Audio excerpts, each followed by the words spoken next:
중심 채널.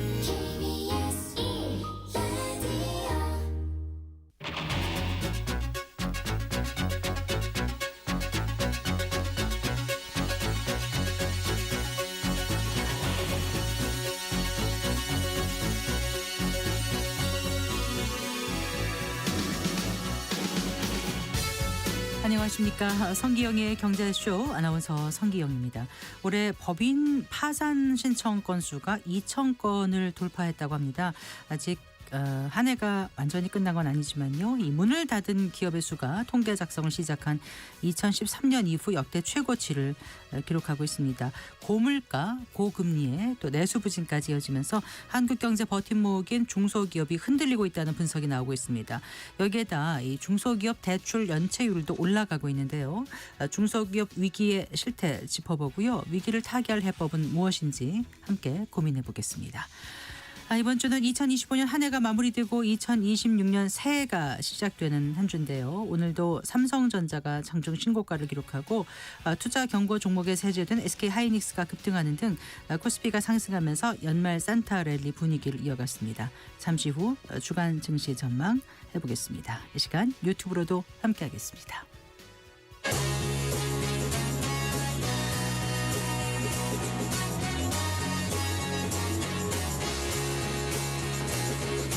경제 시야를 넓혀드립니다. 투자의 지름길을 안내합니다. 돈 되는 정보를 발견하는 시간. KBS 1라디오 경제쇼. 먼저 오늘의 주요 경제 뉴스 정리해드리겠습니다. 경제 뉴스 브리핑 손석우 경제평론가와 함께합니다. 어서 나오십시오. 안녕하세요. 안녕하세요. 자, 올해 마지막 주간 맞은 주식시장 네. 4,200선을 탈환했네요. 네, 저는 오늘 아닐 줄 알았는데 오늘 결국 4,200선 탈환을 했습니다. 대단한 강세장이었는데 코스피가 오늘 2.2% 상승하면서 4,220.56에 거래를 마쳤습니다. 코스닥도 많이 올랐습니다. 1.4% 오른 932.59를 기록을 했습니다. 네. 오늘 외국인이 매수 주체로 나서서 지수를 이끄는 모습이었고요. 일단 코스피가 상징적인 4,200선을 재돌파했기 때문에 요거는 이제 종가 기준으로 보면 지난달 3일 이후 56일만이었습니다.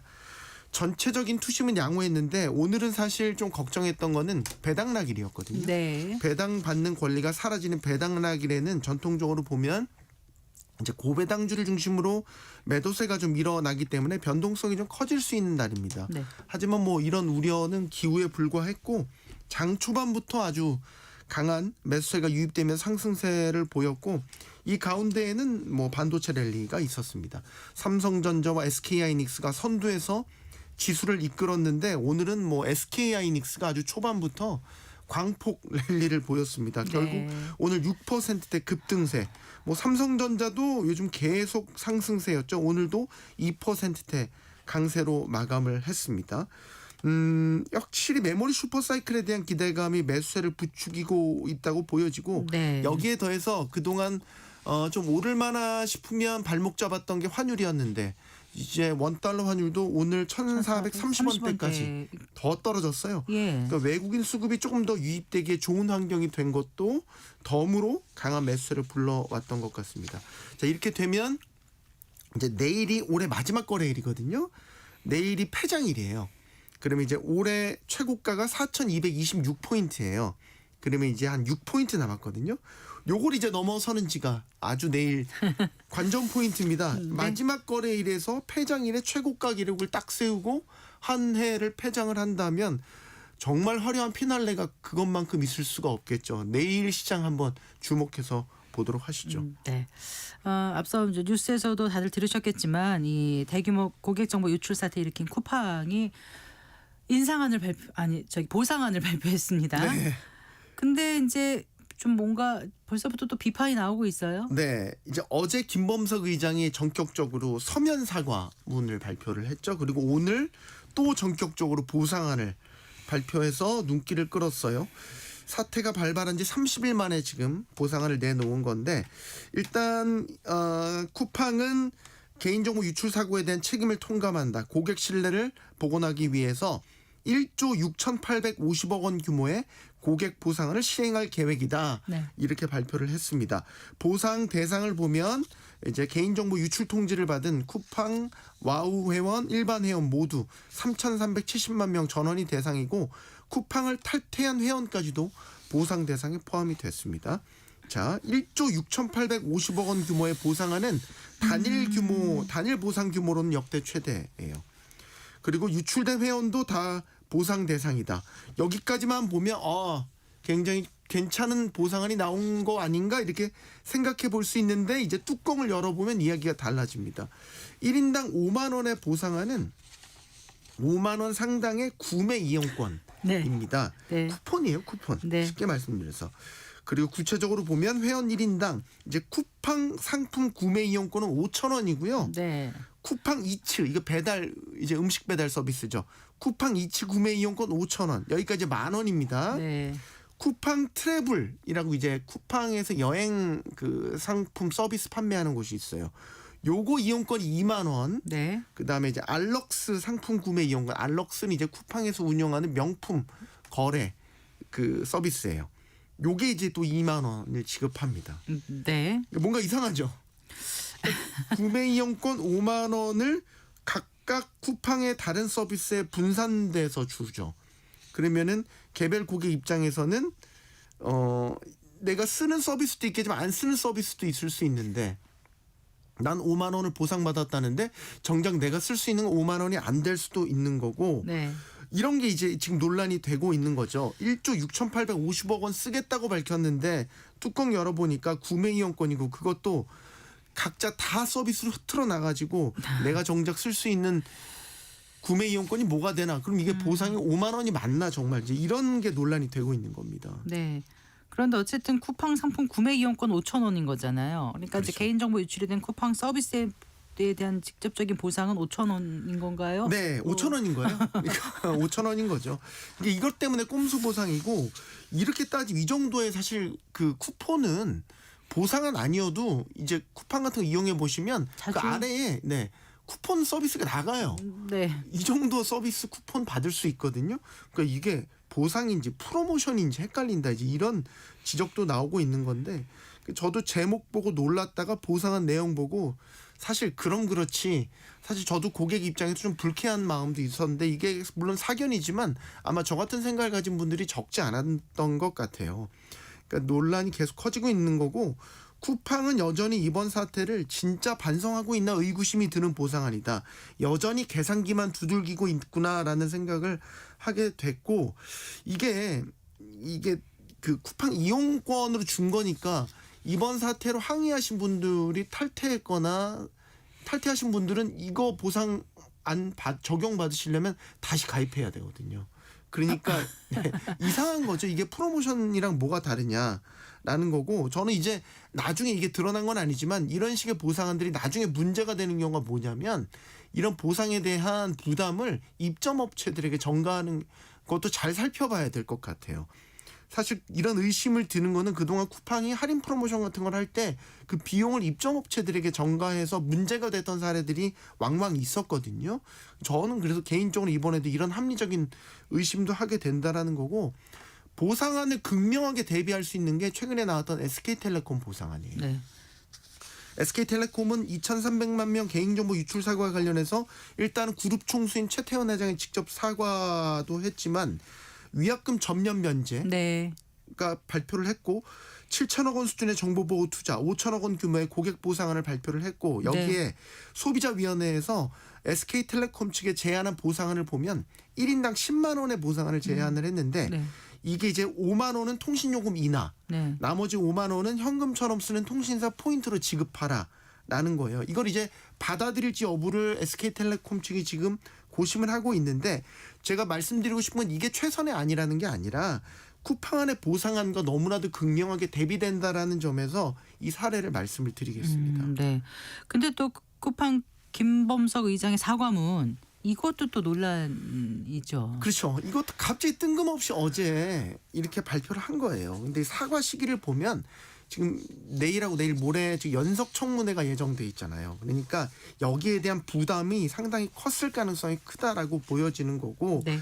어쨌든 전 국민적인 공분과 논란을 낳고 있기 때문에 이런 사태를 좀 피해보려는 그런 심산이 아닌가라고 이제 해석이 되고 있고요. 하지만 사태 발발 한 달이 지나서 너무 늦었다라는 거고, 그다음에 네. 이게 과연 성의 있는 사과냐라고 의구심을 삼는 거는 서면 사과로 또 내놨고, 이 사과문 내용들을 보면 직접적으로 이게 정말 사과한다라기보다는 이번 사태에 대해서 역시 또 똑같은 기존의 입장을 되풀이하고 있어요. 예를 들면 직접적으로 고객 정보가 복사가 된 거는 3,000명에 불과하고 외부로 유출된 흔적은 없다. 네. 기존의 쿠팡이 계속해서 반복해왔던 것들을 이제 또 이 사과문에도 대부분 실었거든요. 이런 부분들을 보면 진정성 있는 사과가 아니라는 거고, 전반적으로 쿠팡의 대응 수위를 보면 일관될 기조가 보이는 게 항상 사태를 전반적으로 축소하려는 의도가 분명하게 보인다라는 거죠. 네. 처음에 고객 정보 유출로 표기 안 했습니다.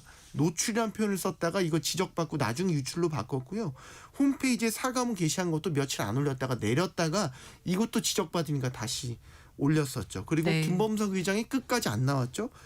국내 대표들 또 외국인 신임 대표 내세워서 사태를 좀 해결해 보려고 하다가 안 되니까 이제 와서 서면 사과를 또 내놓은 거고, 네. 이게 적극적으로 사태 해결을 하려는 게 아니라 단계별로 구간마다 상황을 파악해서 전략적으로 해야 될 최소한의 대응 수위를 하고 있지 않나, 이런 분석이 나오는 거고, 네. 만약에 이번 서면 사고로 또 해결이 안 되고 사태가 더 악화된다면 다음 단계는 뭘까?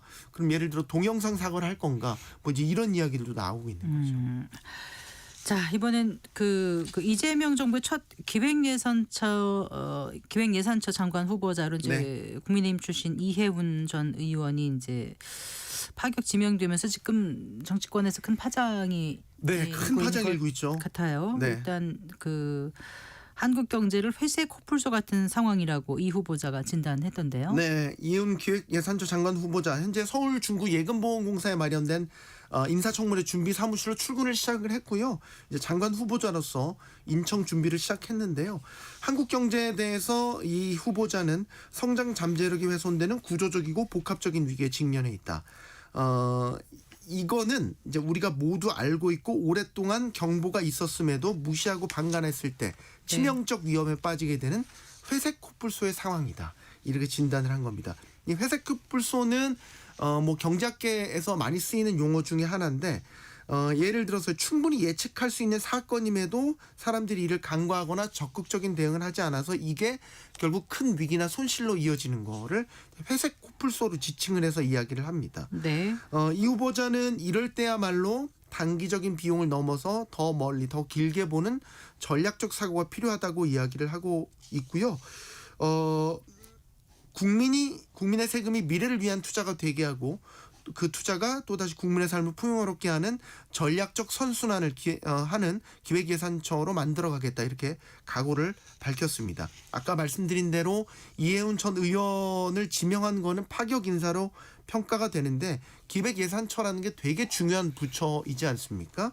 나라 국간 열쇠를 가진 핵심 부처고, 네. 기획재정부가 이제 쪼개지면서 이재명 정부의 어떻게 보면 상징적인 하나의 부처기도 하고요. 그런데 이제 이 후보자는 그동안 보면 예를 들면 확장재정 기조에 비판적인 목소리를 내왔단 말이죠. 그럼 이제 부처 장관으로서 이재명 정부 안에서 어떻게 조화를 이뤄낼지가 관건이고, 무엇보다 이재명 정부는 지금 전반적인 확장재정 기조를 보이고 있는데 이것과 부딪히지 않을까, 이제 이런 네. 걱정도 하게 되는 거죠. 여기에 대한 입장을 묻는 질문도 나왔는데 일단은 즉답을 피했습니다. 나중에 추후에 입장을 밝히겠다고 밝혔습니다. 네. 자, 그리고 올해 서울 아파트값이 언제요? 2006년 이후 19년 만에 가장 큰 폭의 상승률을 기록했다고요? 네, 그렇습니다. 한국부동산원에 따르면요, 이제 올 들어 이달 22일까지 네. 서울 아파트 매매 가격 누적 상승률이 8.48%로 집계됐습니다. 역대 최고치였던 게 노무현 정부 시절 당시 2006년에 23%대 상승률이었는데, 그 이후 19년 만에 가장 높은 상승률이었습니다. 또 다른 집값 급등기는 이제 문재인 정부 시절이었죠. 2018년 당시 연간 상승률이 8.03%였는데 이거를 또 이미 넘어섰고요. 이재명 정부 출범 이후 잇따라 발표된 부동산 규제가 되레 서울 쏠림을 심화시키며 급등세를 부추겼다는 분석이 나오고 있고요. 지역별로 보면 이제 송파구가 20.52% 상승률 보이면 가장 높았고요. 그 외에 뭐 성동구, 마포구, 서초구, 강남구, 용산구 한강 벨트들입니다. 이게 네. 한강 벨트의 이른바 상급지의 오름세가 두드러졌다라고 보여지고요. KB국민은행이 집계한 서울 아파트 평균 매매 가격도 이달에 15억 원을 넘어섰습니다. 통계 집계 이후 처음입니다. 대출 규제나 실거주 의무가 강화되면서 거래량 자체는 줄었지만 결국에는 상급지 같이 오를 곳은 오른다는 심리가 더 강해진 결과다. 이런 분석입니다. 알겠습니다. 잘 들었습니다. 고맙습니다. 감사합니다. 경제뉴스 브리핑 손서구 경제평론가와 함께했습니다.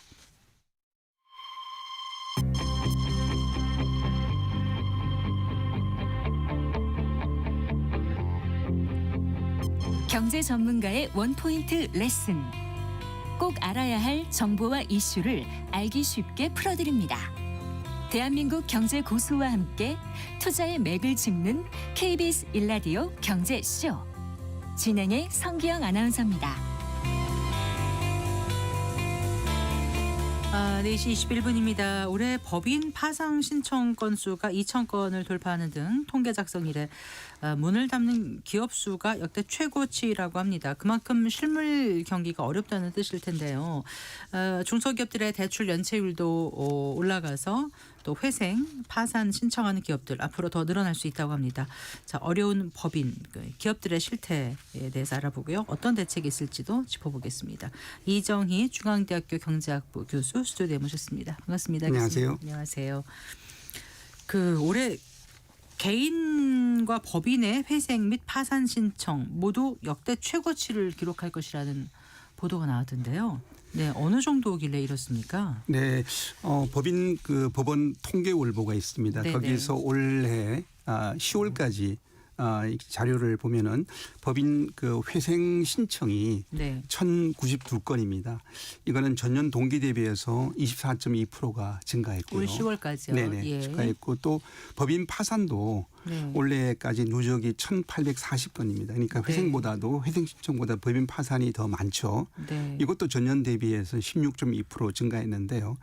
이게 이제 2022년도에서 좀 파산과 회생 신청이 줄었거든요. 네. 이게 좀 줄다가 이게 다시 이제 2023년도부터 네. 그러니까 좀 늘기 그러니까 2022년도에 좀 저점을 찍고 다시 2023년도에 이제 증가를 하기 시작했습니다. 네. 이게 이제 그러면서 지금 이제 최고의 기록을 경신하고 있거든요. 네. 왜 그런가 했더니 결국에는 이게 이 지금의 뭐 경기 침체가 계속 길어지고 있지 않습니까?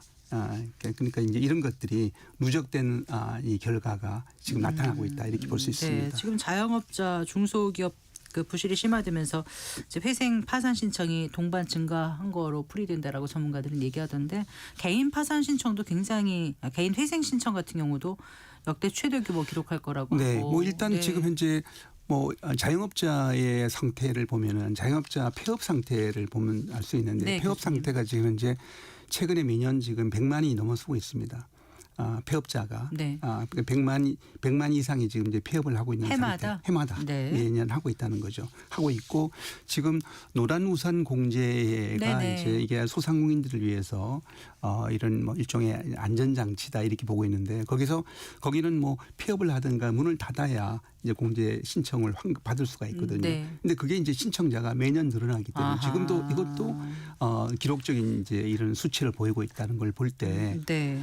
뭐 개인이나 법인이나 전반적으로 상황이 안 좋다 이렇게 볼 수 있습니다. 그러니까 이제 회생이나 파산 신청했다는 건 결국 막다른 골목에 몰려 있다 이렇게 볼 수밖에 없는 거잖아요. 그렇습니다. 파산까지 간다 그런 것은 막다른 골목이고 네.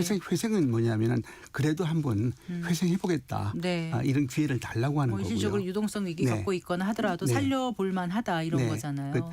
이제 한번 살려보겠다. 네. 이런 건데 파산은 더 이상은 아예 내가 버틸 수가 없다 이렇게 볼 수 기업의 있습니다. 끝인 거죠. 네, 파산은. 그렇습니다. 네. 네. 그런데 이제 그래요. 주식시장도 워낙 좋고 경기는 뭐 좀 나아지고 있다고 말하는 분들도 많은데 실물 경기, 골목 상권, 자영업자 이런 분들은 굉장히 어려운가 봐요. 그렇습니다. 지금 2022년도가 하나의 우리 경제에 상당히 중요한 이런 시점이었는데요. 그때가 이제 우크라이나 러시아 전쟁이 터지면서 그때 삼중고 현상이 나타났습니다. 네. 그래서 이제 고물가, 네. 그다음에 고금리, 네. 그다음에 고환율입니다. 네. 근데 이 삼중고가 지금까지 해소가 제대로 안 되고 있어요. 그러면서 이제 2020년도부터 지금까지 계속 이게 누적되면서 이런 어려움이 지속되다 보니까 네. 이게 뭐 버틸 수 없는 기업들이 점점 한계 기업이 늘어나고 한계 기업이 이제 도저히 버틸 수가 없다. 이런 기업들이 이제 파산을 하게 되는 이런 상황이 늘어나고 있다 볼 수 있습니다. 지금 네. 이번에 중소기업 중앙회가 이제 조사를 했는데요. 네네. 이 기업체 중소기업을 1000곳을 조사를 했는데요. 거기 이제 그 중소기업 경영 실태 그다음에 2026년도 경영 계획 조사입니다. 근데 거기 보니까 응답자의 56.8%가 네. 올해 경영이 어렵다. 그다음에 또 경영난의 주요 원인이 뭔가 이렇게 네. 이제 복수로 물어봤는데 거기서 거의 80%가 네. 이 내수 내수 부진이다. 부진이죠. 예, 이게 이제 뭐 그래서 이걸 볼 때는 이거는 정말 경제 부분이 어렵기 때문에 이런 파산, 회생 이런 폐업이 늘어나는 이것이 바로 근본적인 문제는 내수 부진이다 이렇게 볼 수가 있겠습니다. 응답기업이 1000곳이더라고요. 1000곳 그렇습니다. 중에서 56.8%가 어려웠다고 하는 거고 네, 내수 그렇습니다. 부진을 첫 번째로 네, 그렇습니다. 꼽은 거잖아요. 네. 사실 이렇게 아주 좀 사람들이 많이 몰린다는 뭐 강남역이나 이런 데도 예전만 못하다고도 다들 얘기를 하거든요. 이번에 크리스마스 이브를 아마 느껴봤을 텐데 네. 예전 같지가 않다는 것을 크리스마스 공이 기분이 안 이야기하더라고요. 난다 네, 이런 그렇습니다. 얘기들도 많이 네. 하고 하지 않습니까? 네.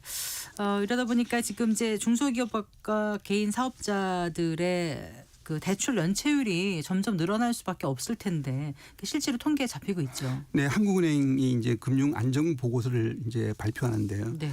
그 자료에 따르면은 올해 3분기 말이죠. 3분기 말 기준으로 보니까 일단 자영업자 대출 잔액이 한 1,072조로 나타났고요. 네. 자영업자의 전체 연체율은 1.76%로 나타났습니다. 네. 그리고 기업 대출 연체율이 2.5%인데 여기에 중소기업 연체율이 2.97%로 높게 나타났고요. 네.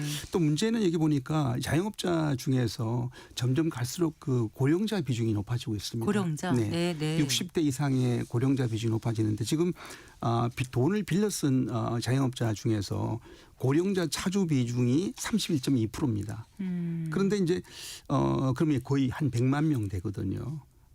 그렇기 때문에 만약에 이렇게 경기가 어렵고 이러면은 아마 고령자들은 거의 마지막 고령자들은? 고령자 나이 60대 네. 이상의 네. 이분들이 아마 마지막 일종의 사업이지 않을까 싶은데 네. 이게 만약 무너지게 되면은 그러면 이제 노후가 아주 이제 빈곤 문제가 크게 발생할 수 있는 문제도 있어서 이것도 사실은 좀 우려가 되는 문제다 이렇게 볼 수 있습니다. 그러니까 자영업자의 대출 전체가 1,072조라 그러잖아요. 잔액이 그렇습니다. 잔액이 그런데 지금 연체율이 지금 현재 1.76% 지금 9월 말 현재로 9월 말 나타나고 현재 있습니다. 기업 연체율은 더 높은 거예요. 기업 연체율은 좀 높게 나타났습니다. 이렇게 나타났는데요. 네. 그런데 여기 기업 연체율도 보면은 이게 중소기업 연체율입니다. 네, 네. 대기업하고 비교를 해보면은 대기업 연체율은 0.2%밖에 되지 않고요. 네. 중소기업 연체율이 거의 3% 정도가 되기 때문에 네.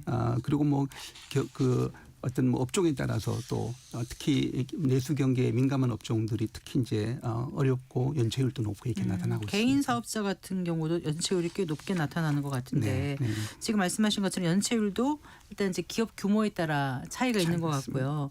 아무래도 경기 흐름을 타는 업종에 따라서 연체율도 많이 달라지지 않을까요? 네, 그렇습니다. 보니까 업종으로 보니까 특히 부동산, 그다음에 이제 외식업, 네. 그다음에 유통업 네. 이런 분야가 사실 그 분야가 부동산이라는 게 건설 말씀하시는 거 아니에요? 부동산 중개업 중개업 쪽이 많습니다. 네, 네, 네. 그렇기 때문에 뭐 기업적인 측면은 이제 아무래도 건설 이런 시공하는 건설 기업이 될 건데요. 네, 네. 그 기업들도 지금 많이 어렵지만은 거기에 참여하고 있는 중개업도 지금 사실 많이 어렵고 하기 때문에 그래서 네. 이 자영업자에서 특히 뭐 경기 민감한 이런 부동산, 중개, 외식업, 그다음에 유통업 연체율이 특히 높게 나타나서 이쪽이 많이 이제 또 폐업도 좀 늘어나는 상태다 이렇게 볼 수 있습니다. 네.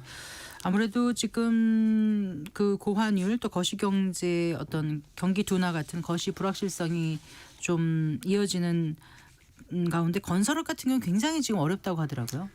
그렇습니다. 견소업이 이제 어렵다고 한 지는 꽤 됐습니다. 됐고 네. 그러다 보니까 이제 많은 구조조정이 사실 일어났고 지금 지방에 내려가 보면은 지방에 주로 기업들이 건설 관련된 기업들이 많이 있거든요. 네, 작은 중소기업들이 네. 이제 그런 기업들은 특히 또 어려움을 많이 겪고 있다 이렇게 볼 수 네. 있습니다. 올 6월 말 기준 건설업 부실채권 비율이 1.46%라고 하고요. PF 관련 연체율도 계속 늘고 있고 그래서 또 아까 말씀하신 음식 숙박업, 부동산 이런 쪽에서도 네. 어려움을 그렇습니다. 가중되고 있다. 어려움이 네. 가중되는 곳들이 많은 것 같습니다. 그런데 이제 우리가 중소기업을 어떤 경제의 혈맥이라고 하잖아요. 그 모세혈관처럼 네, 마지막 맞습니다. 끝단까지 쫙 이렇게 이제 중소기업들 또 자영업자들 이런 분들이 이제 일을 해야 되는데 결국 경제의 바닥을 어떻게 보면 중소기업이 지탱하고 있다고 해도 과언이 아닐 텐데 이게 이렇게 되면 앞으로 이제 우리 경제에 어떤 영향을 미칠 것인지 이 생각을 좀 해봐야 될 것 같습니다. 파산, 회생 지원을 신청하는 중소기업이 늘고 또 대출 연체율이 늘어난다면서요. 그렇습니다. 지금 우리가 예전에는 중소기업을 할 때 네. 이 대표적인 수치가 9988이었습니다. 네, 네. 9988이고 그러니까 기업 수로는 99%인데 네. 고용 비중은 88%다. 99세까지 팔팔하게 살자고 똑같았어요. 이게 근데 계속 떨어졌어요. 네. 기업 수는 그대로 99%로 있는데 이게 이제 9983이 되더니 이제는 9981 이제 거의 자꾸 떨어진다는 이야기는 뭐냐면은 네. 그만큼 중소기업계가 갈수록 경영이 어렵기 때문에 비용을 줄이기 위한 노력들 이러다 보니까 고용 비중을 자꾸 줄여가는 것 같습니다. 네. 이러다 보니까 네. 이제 고용 비중이 계속 줄어들고 있고요. 그다음에 이제 지금 앞서 얘기했던 이런 뭐 개인 회생 신청이라든가 파산 신청이라든가 또 연체율 높은 거 이런 것들이 그만큼 중소기업이 얼마나 어려운지를 보여주는 네. 방증이다 이렇게 보겠습니다. 그래요. 근데 이제 현 정부 금융정책 보면은 이제 생산적 금융 강조하면서 과도한 가계부채는 줄이고 은행들이 기업 대출 늘려왔는데 왜 이렇게 점점 힘들어지는 거죠? 이게 참 우리 정부의 사실은 이제 기업들 중소기업들의 지원 정책의 가장 주된 것이 뭐냐면 이제 정책 금융 지원이거든요. 네네. 정책 금융 지원인데 이런 정책 금융 중심이다 보니까 이게 이제 정책 금융이라는 것은 좀 더 좀 유리한 대출 이자율로 대출을 이제 지원받을 수가 있는 거기 때문에 기업들 입장에서는 많이 의존을 많이 하게 됩니다. 그런데 이게 이제 기업들이 만약에 이 대출을 받아서 기업이 회생이 제대로 안 된다 그러면은 그럼 결국은 이 빚이 누적된다는 문제가 있죠. 이런 문제가 있습니다. 문제가 있는데 그래서 또 요즘 그래야지 뭐 주택 담보 대출 같은 것들에 대한 이 규제가 이제 좀 강화되지 않습니까? 네. 이러다 보니까 아무래도 중소기업들은 신용도라든가 담보력이 좀 떨어지기 때문에 네. 그러면은 결국엔 대출 이자율이 또 올라갈 수밖에 없는 네. 문제가 있습니다. 네. 기준금리가 그대로 동결됐다 하더라도 그러면 결국엔 또 부담이 커질 수밖에 없는 문제. 그리고 다시 그러다 보니까 정책 금융 의존도를 조금 높이게 되는데 정책 금융이라는 것은 또 재정적인 지원에 한계가 있기 그렇죠. 때문에 네. 무조건 늘릴 수가 없는 이런 상황이다 이렇게 보겠습니다. 일각에서는 이런 얘기도 하더라고요. 어차피 이제 재정은 한정적인 거고 그러니 이제 키울 수 있는 기업은 키우고 뭐라 그러죠? 한계 기업이랄까요? 뭐 쉽게들 뭐 좀비 기업이라는 표현들도 네. 하던데 그런 한계 기업에 대한 정리는 필요하다 이런 주장도 하는데 여기에 대한 교수님 생각은 어떠세요? 네, 일단 뭐 좀비 기업에 대한 우리가 한번 그 기준이 뭘까를 한번 살펴보면은요. 네. 일단은 이제 영업 이익으로 이자를 감당하는 능력이 바로 이자 보상 비율입니다. 비율이죠. 네. 그 영업 이익을 이자 비용 나눈 거죠. 네. 나눈 건데 이게 3년 연속으로 1 미만이 계속 3년 연속이 되면 1 미만이면 이자를 다 그렇죠. 내도 영업이익을 그렇죠. 뭐 그거는 까먹는다는 얘기잖아요. 그러니까 영업이익 가지고 이자도 이자 그러니까요. 비용도 못 갚는다는 이야기죠. 네, 네. 그런 기업 그런 상태가 3년이 간다는 것은 거의 뭐 이런 기업들을 좀비 기업이다 뭐 이렇게 이제 칭하고 있는데요. 보니까 지금 뭐 한국은행에서 발표 자료 보면은 지금 9월 말에 좀비 기업 비중이 17.1%다 이렇게 나왔고요. 네. 이게 뭐 14년 만에 네. 최고 수치다. 이렇게 이야기를 하고 있습니다. 그래서 네. 자 이제 이 문제를 어떻게 할 거냐 이 어려운 과제를 사실은 지금 현재 정부도 안고 있다 이렇게 볼 수 있습니다. 그러니까 몇 년 만에 최고치라고요? 14년 만에 최고치. 그러니까 통계 작성 이후에 이후로 최고치라는 그렇습니다. 거잖아요. 네, 그렇습니다. 3년 전부터 15.5, 16.4, 이제 17.1 이렇게 네. 계속 늘어나고 네. 있는 거예요. 네. 그러면은 그리고 이제 한계 기업 중에서 부실 가능성이 높은 고위험 한계 기업 비중도 7%에 달한다 네. 하니까 네.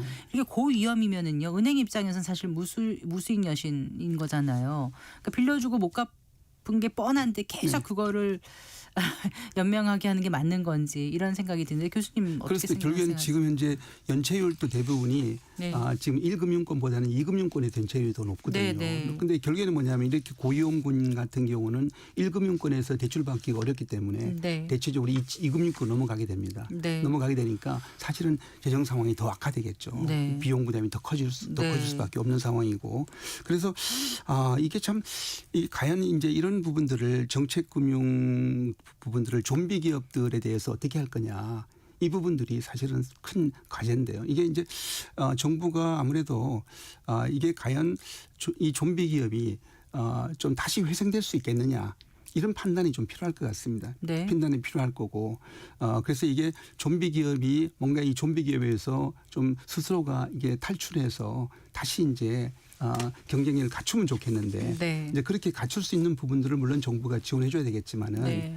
일단은 이제 그런 정책 지원을 그런 부분들을 좀 잘 선별하고 네. 정부가 계속 이 부채를 늘어가는 방법보다는 다른 여러 가지 방법으로 이 문제를 좀 해소하고자 하는 이런 좀 노력도 함께 필요하지 않을까. 그러니까 대출 정책 외에 그러면 어떤 산업 정책이라든가 재정 정책 뭐 이런 것들이 필요할까요? 근데 일단은 뭐 지금 중소기업계가 사실 이제 M&A 시장이 그렇게 활성화되어 있지 않다는 이야기가 있습니다.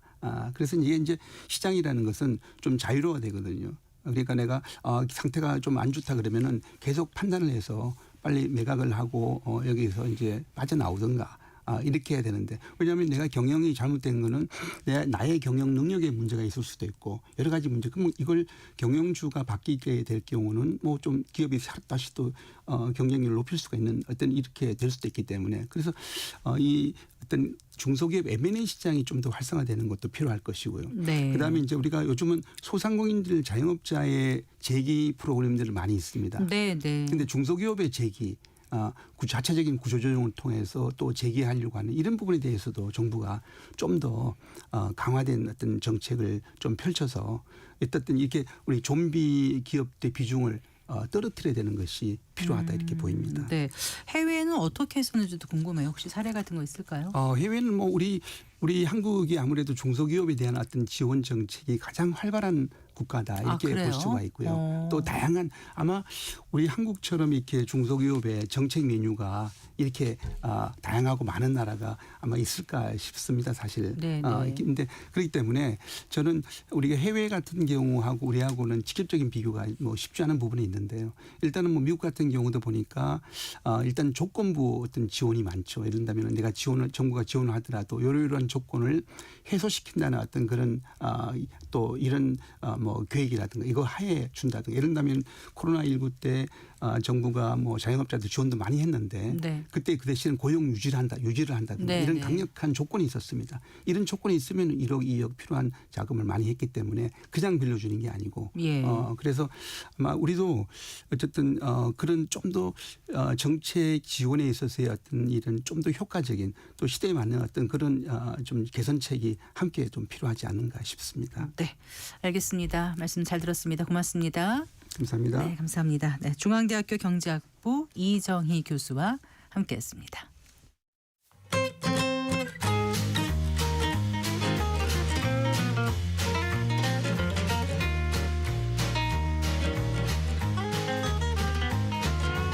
경제 맛집 투자 핫플. 지금은 돈 벌기 딱 좋은 시간. KBS 1라디오 경제쇼. 아,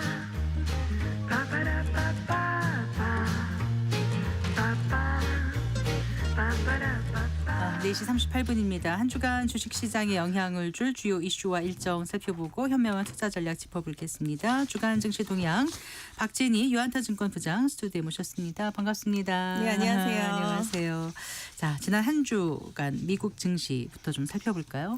네, 뭐 방송을 뭐 다 보셔서 아실 것 같습니다만 일단 미국 시장 같은 경우는 지난주에 계속 상승세를 보이다가 이제 금요일 날은 좀 조정을 받았습니다. 네. 전체적으로 미국 시장도 연말을 앞두고 좀 눈치 장세가 펼쳐졌다고 볼 수 있을 것 같고요.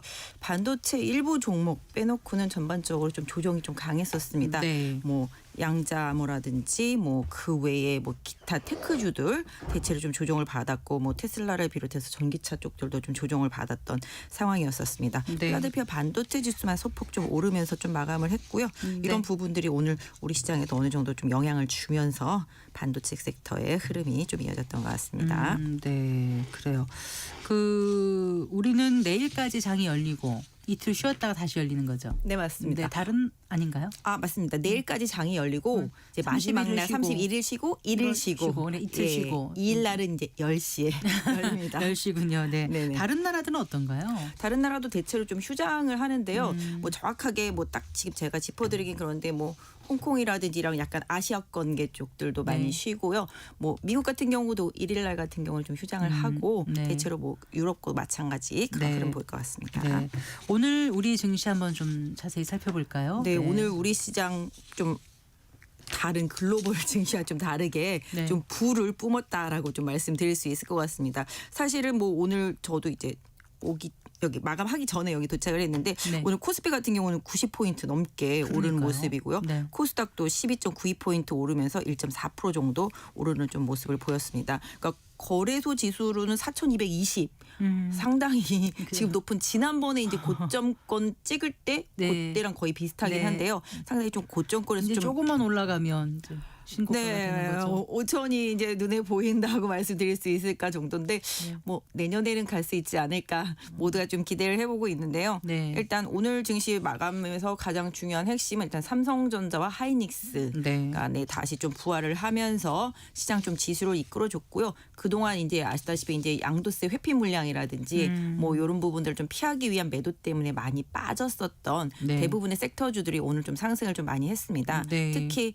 그동안 좀 소외를 많이 당했었던 방산주들 좀 많이 오르고 그랬나요, 오늘? 네, 오늘 하나 에어로스페이스라든지 현대 로템이라든지 하나 에어로스페이스도 9.08% 네. 오르고 현대로템 많이 네, 많이 올랐네요. 올랐습니다. 네. 그다음에 뭐 전체적으로 전력기기도 그동안 많이 빠졌다가 올랐고 그다음에 또 우크라이나 종전 기대감 때문에 네. 오늘 기계 업종도 좀 많이 올랐습니다. 네. 오늘 보시면은 뭐 두산박해, 뭐 진성 TC, 그다음에 뭐 현대 건설 기계도 많이 급등을 네네. 했고요. 뭐 네. 전진건설 로봇도 또 급등을 하면서 약간 그쪽 섹터들이 좀 많이 오르고 아시다시피 요새 또 원자재들이 정말 가격이 정말 미쳤다라고 할 정도로 많이 급등하다 보니까 네. 오늘 뭐 LS라든지 뭐 고려아연 같은 이런 원자재 관련주들도 상당히 좀 많이 올랐는데요. 네. 지금 중국에서는 오늘 장중에 좀 변동성이 있었습니다만 원자재 관련주들이 네. 장 막판에 다 폭락을 하면서 중국이요? 네, 중국 쪽에서 선물 거래가 있었는데 네. 그 선물이 다 급락을 하면서 좀 지금 마감을 했다라는 것 같더라고요. 보니까 네, 저도 아까 네. 뉴스를 봤는데 네. 뭐 그 원인으로 뭐 지목된 거는 뭐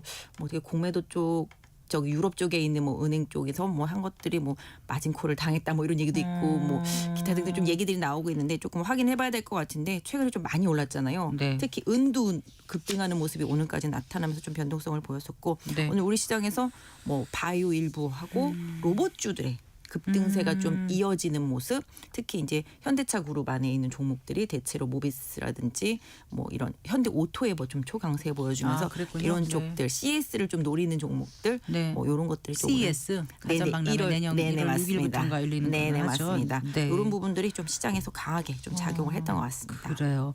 이제 증시가 정말 올해 증시는 내일 하루 남은 거잖아요. 맞습니다. 네. 이제 코스피 오늘 이렇게 크게 상승할 수 있었던 데는 삼성전자, SK 하이닉스 역할이 컸을 텐데 외국인 투자자들이 많이 매수했습니까? 어떻습니까? 오늘은 좀 하이닉스랑 삼성전자에 대해서 매수세가 강하지 못했던 것 같습니다. 네. 제가 오기 전에 다 이렇게 조금 오늘 외국인들이 좀 뭘 좀 매수했나 이렇게 많이 확인해보고 왔거든요. 네네. 뭐 바이오 일부하고 그동안 좀 많이 빠졌던 뭐 방산 일부 뭐 이런 것들 조금씩 매수하고요. 네. 대체로 좀 다른 쪽들 많이 매수하고 삼성전자랑 하이닉스는 대체로 오늘 외국인과 기관이 좀 관망하는 모습이었었거든요. 네. 개인 투자자분들이 최근에 좀 집중적으로 많이 양시장을 좀 사고 있는데 사실 우리나라 개인 투자자분들이 가장 많이 갖고 있는 종목이 삼성전자 또 이제 올해 또 경이적인 수익률도 보여주고 있는 하이닉스 뭐 이런 네, 식인데요. 네. 저도 주변에서 삼성전자 있는 분들이 한 최근 몇 년 동안은 막 이랬었는데 한숨 쉬시는 것처럼.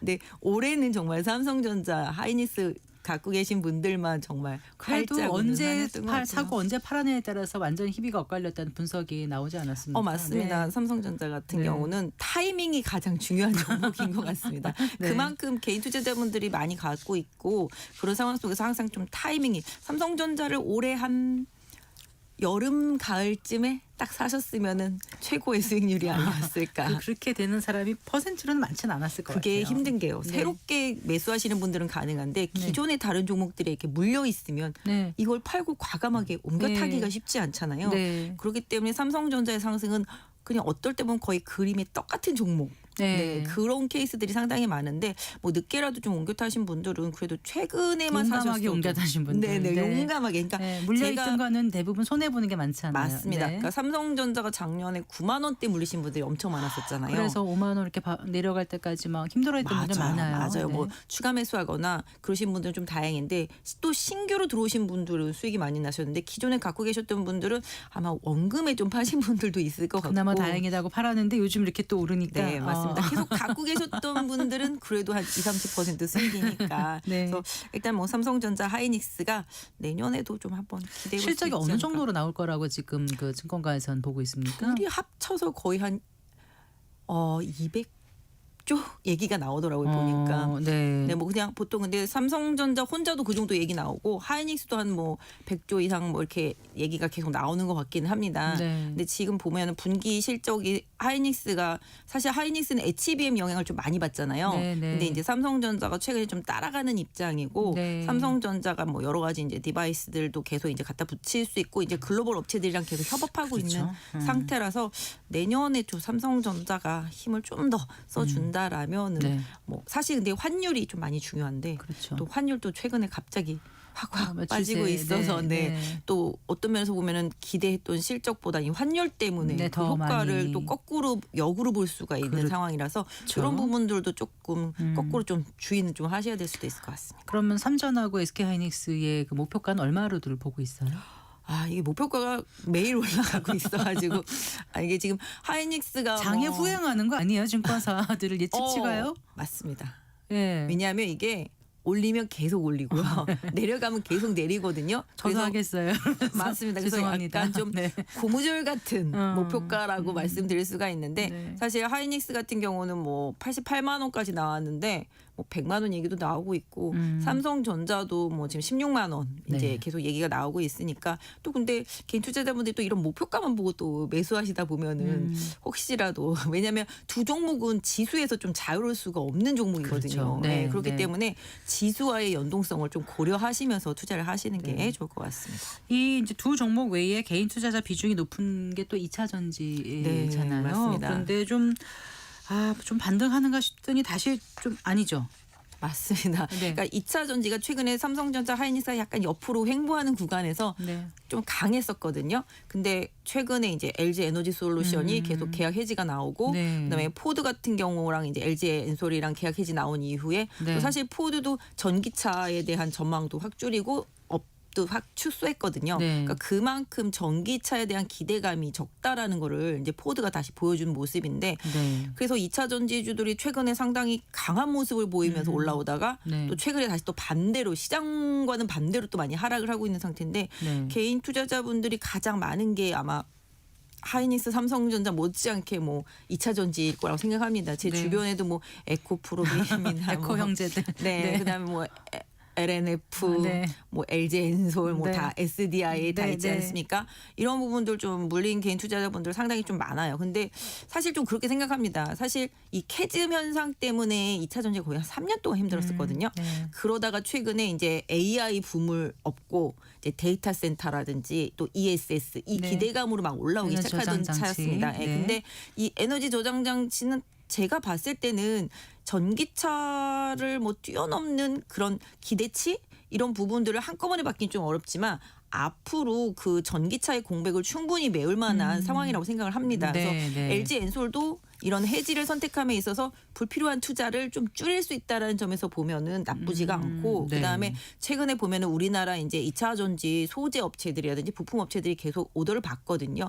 이게 이제 중국과 미국의 여러 가지 좀 갈등 문제들이 있지 않습니까? 그러다 보니까 이제 중국의 배터리 업체들을 미국에서 계속 견제를 하다 해주고 보니, 네, 네. 이런 부분들이 국내 이제 업체들한테 긍정적이고 또 이제 국내 업체들이 또 이제 내년 뭐 내후년부터는 계속 공장이 미국에서 가동이 되거든요. 그럼 이제 소재가 들어가고 최근에 또 소재 가격, 리튬 가격이 엄청나게 올랐습니다. 그렇다면서요. 리튬 가격이 네. 엄청나게 올랐기 때문에 이런 소재를 다루는 업체들 특히 최근에 보시면 데이터 센터에 보면 이제 전자 관련된 반도체 관련해서 여러 가지가 들어가는데 그 중에서 보면 이제 회로막이라고 있습니다. 이제 회로를 이제 그릴 때 이렇게 얇게 막이 씌워지는데 이제 이게 동박으로 만드는 건데 네, 그 네. 불이잖아요. 네. 그래서 회로박, 전지박 뭐 이렇게 동박 이렇게 시리즈들이 있는데 이런 부분들로만 본다라면은 뭐 저희 우리나라에 있는 그런 동박 업체들 네. 그런 업체들 같은 경우라든지 리튬 업체들 이런 쪽들 좀 관심을 갖고 내년에 좀 보실만 하지 않을까. 특히 좀 셀 업체들은 조금 힘들 수 있긴 한데 네. 부품 소재단에서는 조금 나아지지 않을까 싶습니다.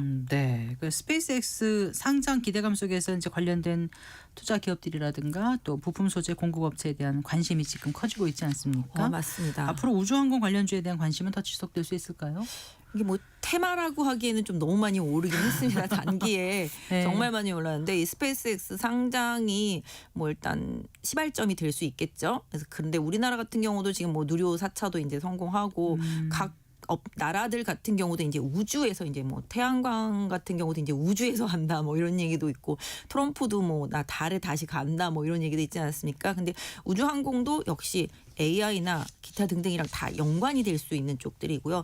뭐 5G에서 이제 6G로 넘어가고 이제 자율주행 뭐 이런 거랑 다 연결될 때 이제 저궤도 위성 통신이라든지 이런 부분들 다 같이 연결되어서 본다면 이 우주항공 테마도 어떻게 보면은 지금의 이 로봇 테마의 시작점과 좀 비슷하다라고 보시면 좋을 것 같은데 네, 약간 근데 우리나라에서 뭔가 좀 확실하다라고 할 수 있는 기업들이 많지는 않아요. 근데 너무 테마로 우후죽순 오르긴 했습니다만은 네. 그럼에도 불구하고 최근에 뭐 이제 HVN 같은 경우 많이 오르고 아까 하나 에어로스페이스도 이게 우주항공이랑 또 연결이 됩니다. 그래서 약간 우주항공과 관련돼 있는 쪽들은 종목을 조금 선별하실 필요는 있겠습니다만은 네. 역시 조금 새로운 산업의 확장이라는 측면에서 본다라면은 내년에도 관심은 계속 좀 필요할 것 같습니다. 우주항공 드론 관련 테마의 ETF 국내 보니까 30% 맞습니다. 상승하고 막 그러지 않나요? 네네네 맞습니다.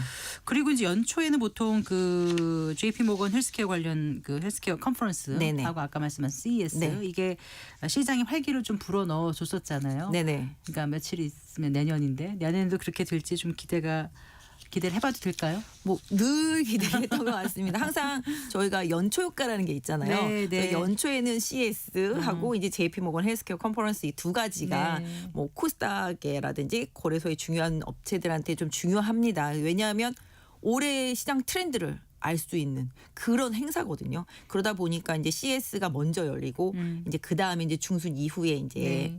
뭐 JP모건 헬스케어 컨퍼런스가 열려서 오늘도 이제 로봇 관련주들. 자율주행 관련주들이 막 급등을 하지 않습니까? 다 이제 CS랑 관련이 있고 네, 네. 거기서 이제 미국이나 뭐 유럽이나 우리나라라든지 뭐 기타 등등 각 나라들의 이제 기술력을 좀 확 선보이는 그런 위치가 되고 있기 때문에 올해 어떤 기술, 어떤 트렌드가 이제 시장을 주도할 것인지를 좀 확인해 볼 수 있는 한 자리라고 보고 있고요. 관련해서 본다라면은 가장 로봇이라든지 자율주행 이런 우리 쪽들. 기업들도 많이 가겠죠. 네네네. 현대차도 마찬가지가 되겠고 뭐 네. 삼성전자 뭐 하이닉스 다 마찬가지로 출격을 합니다. 그리고 네. 국내 뭐 코스닥에 있는 뭐 뉴로메카 등등 해서 이제 로봇 기업들도 이제 참가하고요. JP 모건 헬스케어는요? JP 모건 헬스케어 컨퍼런스는 이제 보통 이제 메인 트랙 발표는 이제 삼바하고 네. 이제 갑자기 생각이 안 나네요. 발표 중일까요? 삼바하고 네. 뭐 지금 네, 셀트리온 죄송합니다. 네네네. 삼바하고 이제 셀트리온이 이제 메인 트랙 발표를 하고 메인. 네네. 그 다음에는 뭐 우리나라 업체들 중요한 업체들 많이 다 발표를 하게 됩니다. 그래서 네. 거기서도 또 이제 각 글로벌 업체들이랑 뭐 계속 계약 관계라든지 협업하는 이런 마케팅적인 부분들이 좀 많이 큰 상태가 되기 때문에 네. 웬만한 기업들은 많이 발표하기 때문에 저희 우리나라에 있는 뭐 바이오 특히 이제 시가총액 상위 종목군들에 대해서는 네. 관심 좀 계속 필요한 것 같습니다. 이번 주 뭐 주목할 만한 증시 일정 글쎄 휴장도 많고 네, 어떤 그래서요. 그래도 어떤 거 좀 지켜보면 도움이 될까요? 네, 사실 뭐 별로 이제 올해 많이 열리지는 않기 때문에 네. 그렇긴 합니다만은 1일 날 좀 발표되는 이제 수출입 데이터 네. 다시 한번 봐야 될 것 같습니다. 반도체가 계속 성장세를 보여주는지 이 부분 좀 봐야 될 것 같고요. 또 이제 내일 같은 경우는 이제 미국 FOMC 의사록 공개가 있습니다. 네, 네. 이 부분도 조금 체크해 볼 필요가 있는 것 같습니다. 네, 잘 들었습니다. 고맙습니다. 네, 감사합니다. 박진희 유한타증권 부장과 함께했습니다. 마칠 시간입니다. 성기영의 경제쇼 오늘 순서 여기까지입니다. 아나운서 성기영이었습니다. 고맙습니다.